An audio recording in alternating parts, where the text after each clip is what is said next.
Hi guys, welcome back to my channel.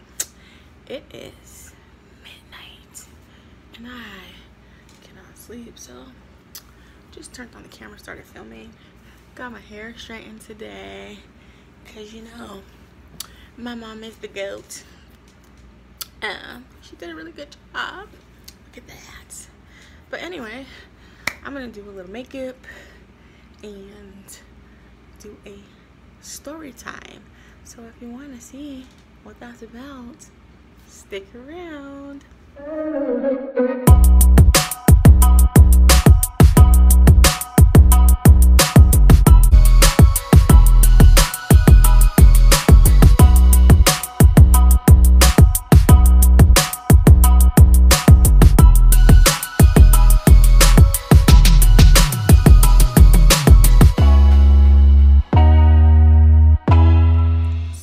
This story time is going to be about my first crush. I was like a late bloomer to everything.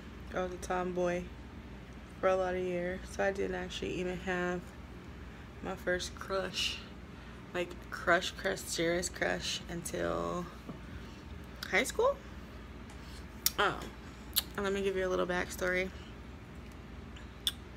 I was very sheltered. And when I say sheltered, I mean I went to school, I went to church because my godfather's a pastor and my mom was very heavily in church. So that was my life. Like, I did not go to school dances. I wasn't allowed to do that sort of thing. You know, my mom ended up changing down the line by the time, you know, my brother and my sister got to doing all that stuff, but Jeannie was sheltered. So anyway, yes, I was in 9th grade, entering high school, and along with that shelterness came the fact that I looked nothing like the girls looked that were in my 9th grade class. And this was back in, like, I think early 2000s, like 1999, early 2000s. I went into high school. Most girls at that age are, you know, dressing a little more differently than I was. They're like, you know, dressing mature-ish, whatever their mom let them get away with, but more mature than me.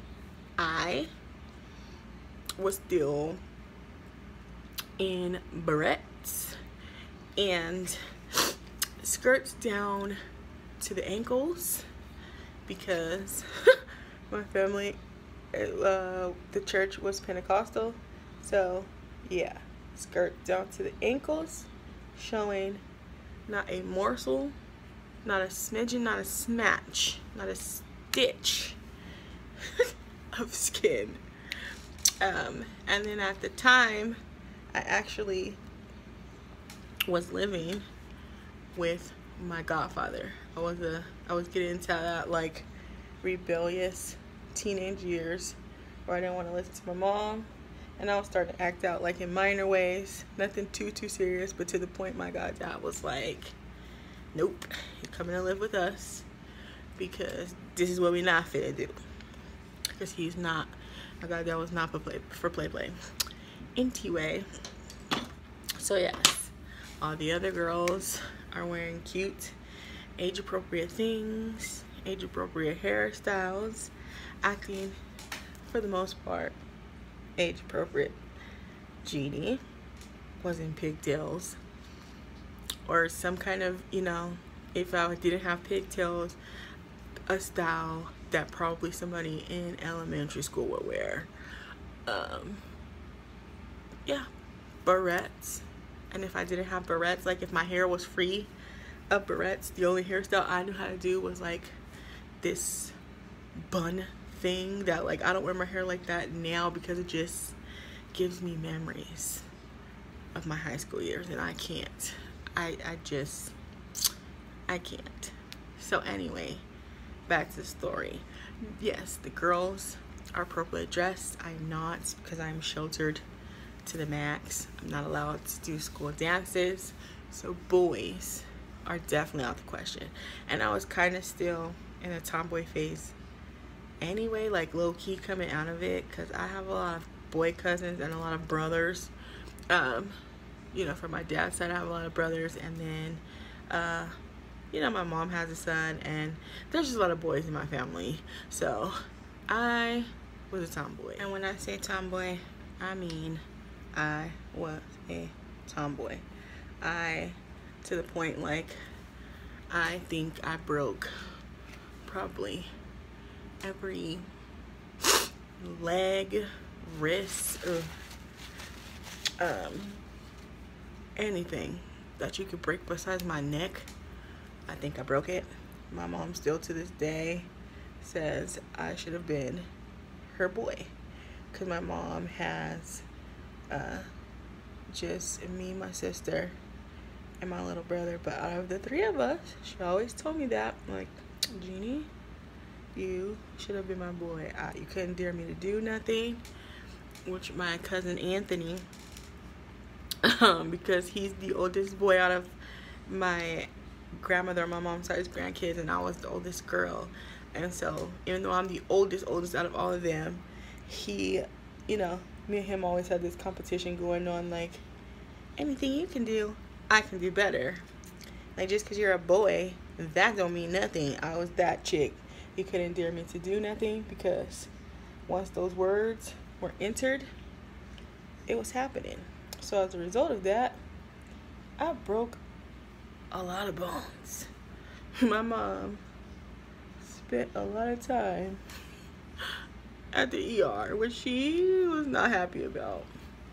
But anyway, so yeah, I was barely, when I entered high school, getting out of that tomboy phase where I wasn't even wearing, you know, the skirts down to the ground. And I mean, like, the old lady, the old church lady jean skirts to the flow, hunty, okay?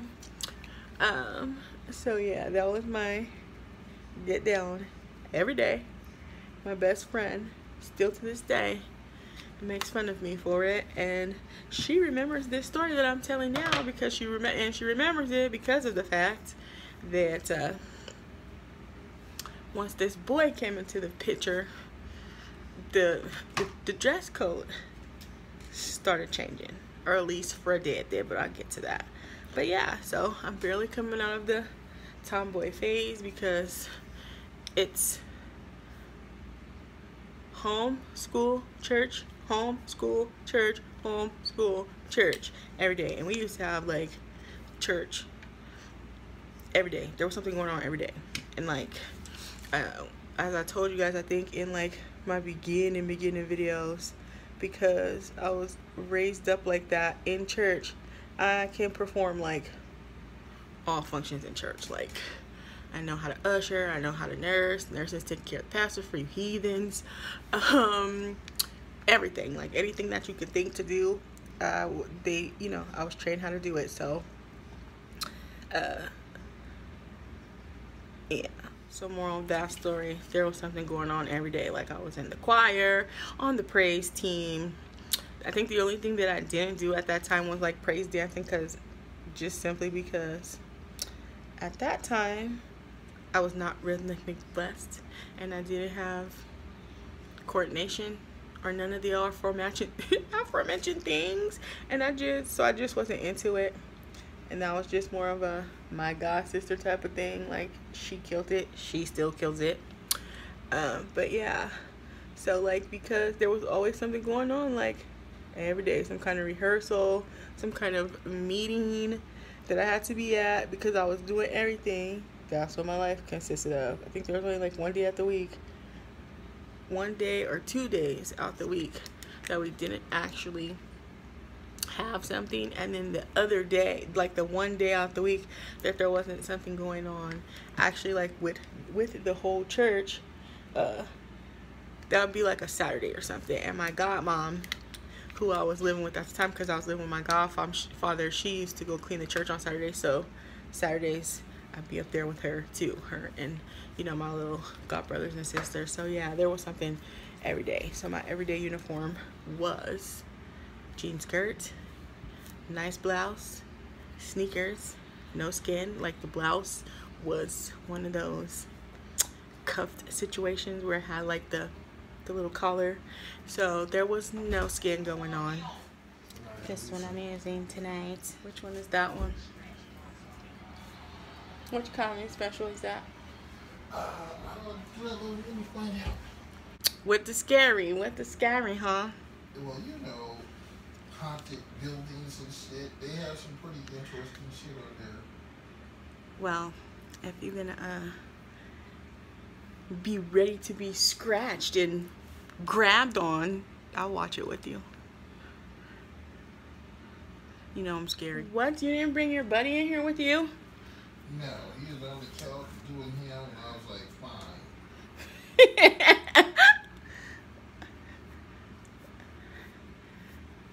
You guys having a lover spat?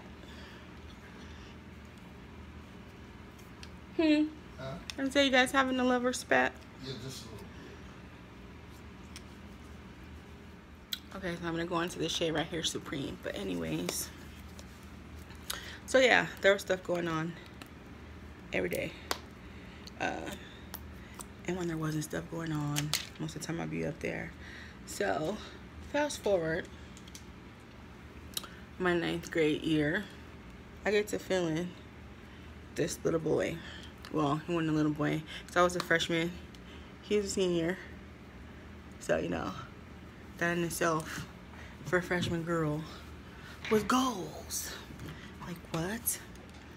I have a senior talking to me. His name was DeMarco. I remember it. But yeah, I caught myself having a little crush. To the point that I was like, okay, like, cause we used to do this thing. I don't know if like everybody did this in high school, where like the boys would like give you hugs sometimes. And like I said, like I was just getting into boys anyway. I was a hella tomboy anyway, so I was just getting into feeling myself with the men folks. I didn't even think boys were like attracted to me. None of that. But yeah, I got to feeling myself. And he used to like, cause we had periods. First period through like, I think 7. I think we had 7. Yeah, 7 periods. So like in between when you change bell for the classes and you're passing, like he would come up every day without fail and give me that hug. And at first, cause like I said, I wasn't into boys like that yet, it really didn't spark any emotion in me. But then something changed. I'm gonna go into Bigwig now. But yeah, something changed. One of the times he hugged me in the corridor. I was like, oh, it was like that. Ooh, I like this. Like, I think I'm ready to kiss on boys and do stuff with boys. Well, limited stuff, because I wasn't not fast like that. But like, I'm ready to see what this is about. I'm ready to like have my first little boo bang. So I had asked my mom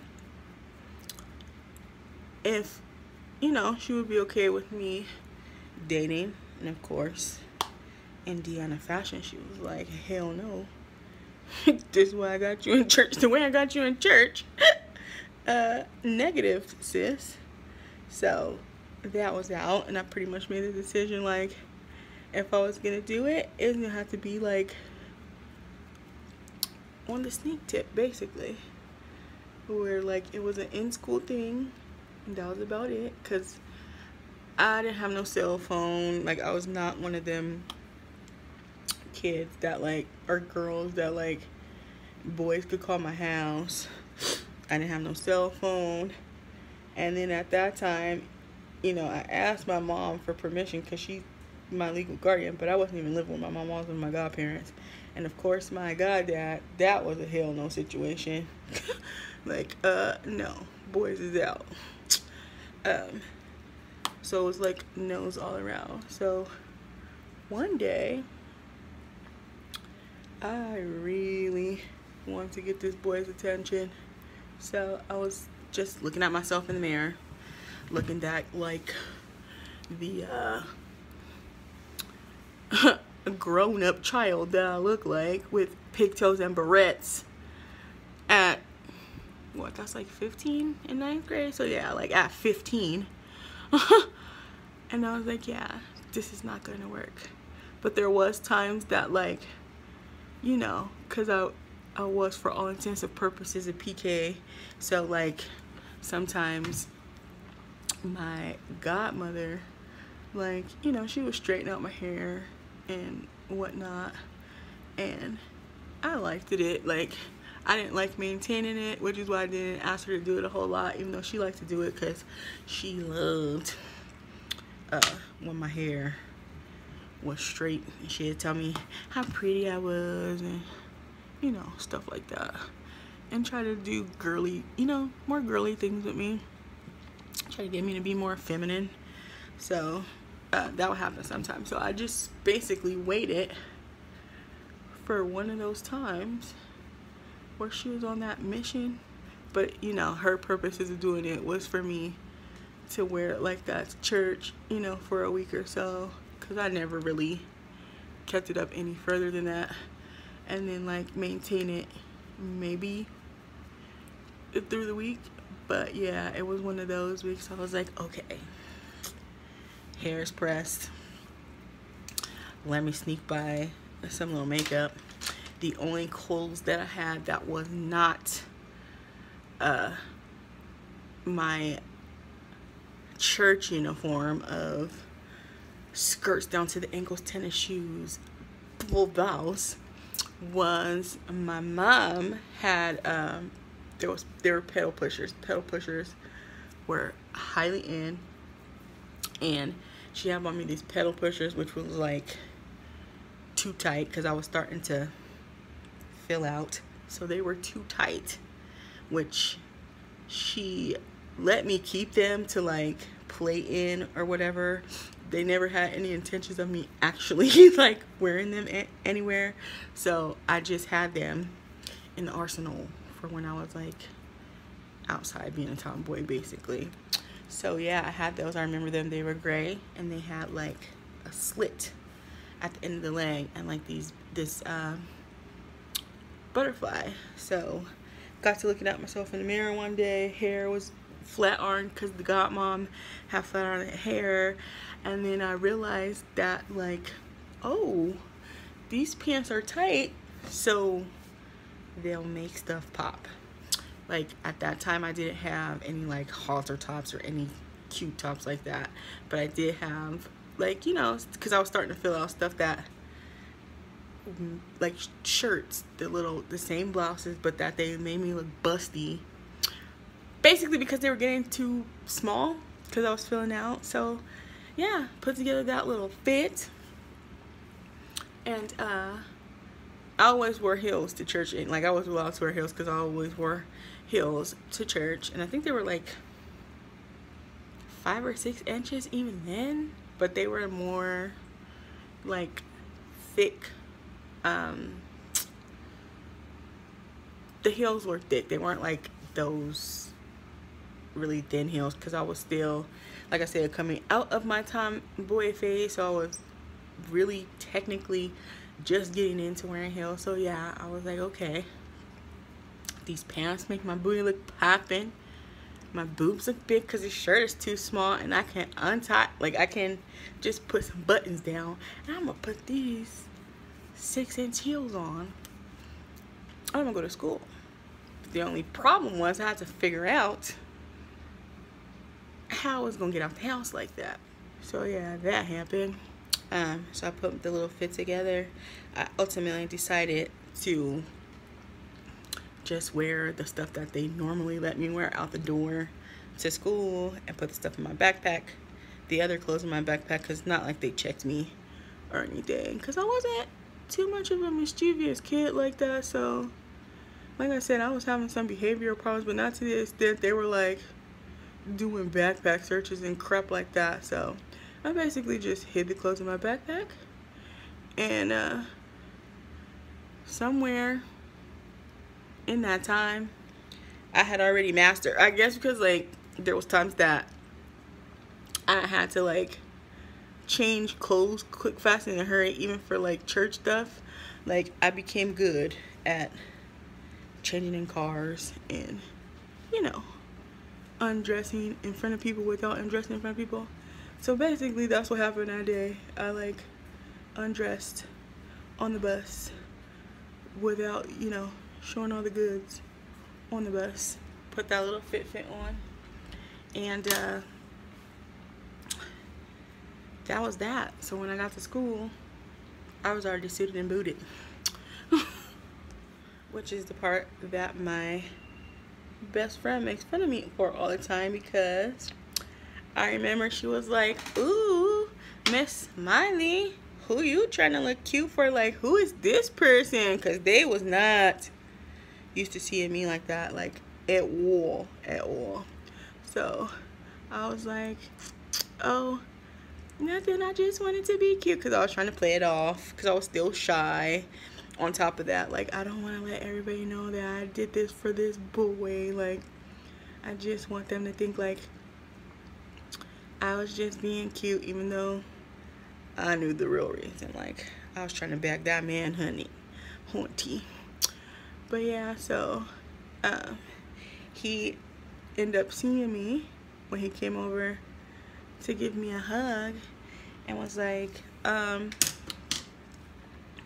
"So you have a little body up under all them church clothes." And then he had asked me to go on like a group kind of date to hometown, I believe it was. And me, I thought, you know, okay, how am I gonna bring this to my mom and my goddad to get them to say yes to let me go with this boy, even though I know that they done told me that boyfriends and dating and social things is basically out for me.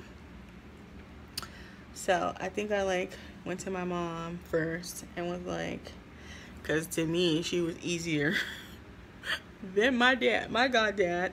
And I was like, you know, some I didn't put it to her like it was a whole boy that invited me out only. I was just like, "Oh, well, a group of kids are going to hometown and I want to go. It's a group thing. There's going to be boys and girls. Can I go?"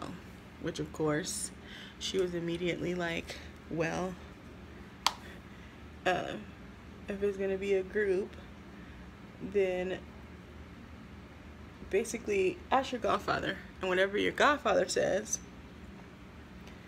I'll go with." And my mom was savage, and she knew my goddad wasn't gonna say no. And I think she just, I don't know, she got off on him being the bad guy to break my little heart. But I mean, they love me. They were trying to protect me. But anyway, so when I went to the goddaddy, he was like, "I'll think about it." Which, most times when a parent says, "I'll think about it," that's just like a no. But I'm not gonna tell you no right in this moment and kill your dreams like right now. I'm gonna act like I've pondered this, and then I'm gonna tell you no. Oh, trusty. So yeah, that did not go over well. So I went back to school the next day, told the boy that, you know, "Oh, my dad said he's gonna think about it, but my mom, she flat out is like not on board. But she says if my dad goes for it, then, you know, it's a whole go." So basically, my dad shocked me, and he was like, "Okay, it's a group of kids." Because at this point, like, they were really believing, because that's what I told them, that it was a group of kids, even though It was not. It was just gonna be me and him at a hometown by ourselves. And if any other kids came, it was just gonna be because probably he would have had them show up just for the facade of it looking like there was other kids there besides us. So then as soon as my dad was getting close to agreeing with it, that's when I got hit with the bam. Like, oh boy, was a teen daddy. So then from that moment on, it became damage control. Like, how do I not let my mama or my goddaddy, who barely said yes, let me still go out with this boy, finding out he already been doing it nasty and have a whole baby, and I'm not even allowed to date boys really, on top of the fact I have lied, told them this is a group setting when it so was not. So I don't remember exactly what happened, but somehow, because we're still teenagers, so the mom talked to my mom like in the last phases to set things up. My mom ended up finding out about the teen daddy status, and that was deaded. It was a hurt to my spirit.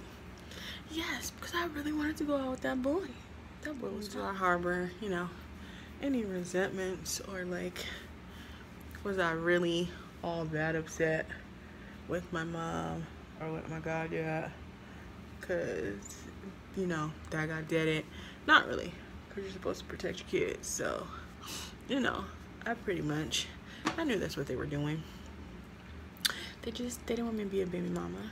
And obviously, it was a good decision, because even when I did start having kids, I was pregnant every time I sneezed. So, did I need to have that kind of temptation that young age? No, because I was pregnant all the time. When I did become sexually active, and and I wasn't in relationships, but like, I was pregnant every time the man touched me. So, do I think they made the right decision? Yes, because it probably saved me from being a teen mama, which technically I had told myself that I was never gonna have sex while I was in high school.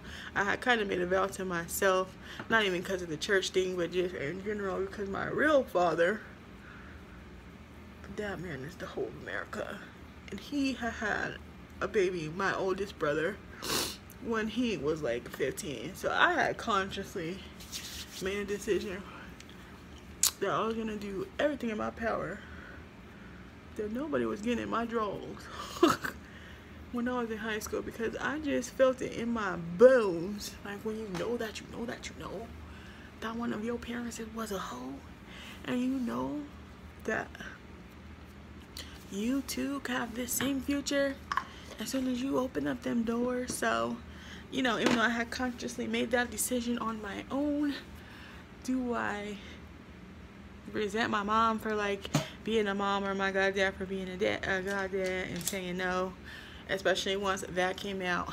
No. But like I said, was I disappointed?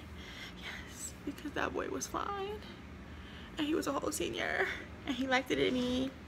Like, we stayed friends though. I just wasn't allowed to date him. Didn't have anything against me being friends with him. That my people were not that pretentious and uptight. But as far as like any dating situation or any ever being alone with him after that, negative, son. So I'm going to take credit and go under my eye.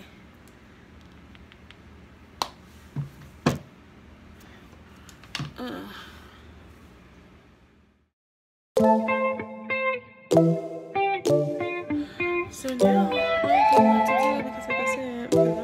wash this right back off, is some lips. What am I gonna go with today? I've been wearing this brown liner a lot. I just been loving it. 2 pieces, y'all, 2 pieces. So I'm gonna do that. Oh, my lip. I'm gonna be dry, honey. That's not the move.